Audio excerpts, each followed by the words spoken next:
Hello, my name is Alfred, and I am proud to present my pitch for Welcome to the Horde.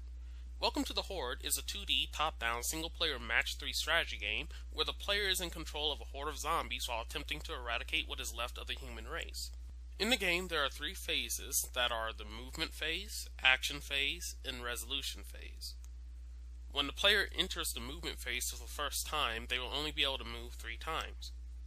Each time they enter the movement phase after that, the amount of times they can move will be increased by 1 to a max of 7 movements. On the other hand, if they were to lose a zombie the next time they enter the movement phase, their previous amount of movements will be deducted by 1. This will happen each time a zombie is lost until they can only move 3 times. The player can also match zombies together with humans in this phase. In order for the players to create a match, they just need to match 2 zombies horizontally or vertically adjacent to a human. In the action phase, the player will be able to select the actions they want their zombies to do if they match them correctly with a human, in which case they will be able to command their zombies to infect, distract, or kill. If the player chooses to infect a human, they will instantly be turned into a zombie. If the player chooses to distract a human, they will be moved to a different position on the board. If the player chooses to kill a human, their zombie will kill the human. The resolution phase is where the actions the player selected individually for each match they currently have will be carried out. The only thing the player will have to keep in mind is that the soldier's actions have priority over the action that will infect a human, meaning the soldiers will kill a zombie if they are matched against them unless the player chooses to distract them. The antagonizing forces of the game are the Horde, turns, timer, and humans. The Horde is the total amount of zombies the player has. The player will only be able to take a certain amount of zombies with them into each level.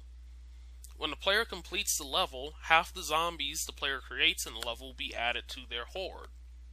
As long as the player has zombies in their Horde, they will be able to repeat a level, but if they don't, they will lose the game and have to restart from the beginning.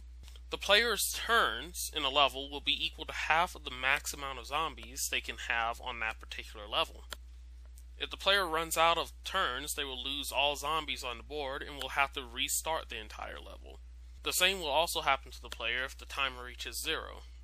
The humans in the game consist of the soldiers and civilians. The only antagonizing force dealing with the humans are the soldiers because they are the only ones capable of killing the player's zombies. However, they can only do this if there is another soldier horizontally or vertically adjacent to them. Welcome to the Horde is similar to chess and Candy Crush because of its movement and match 3 elements.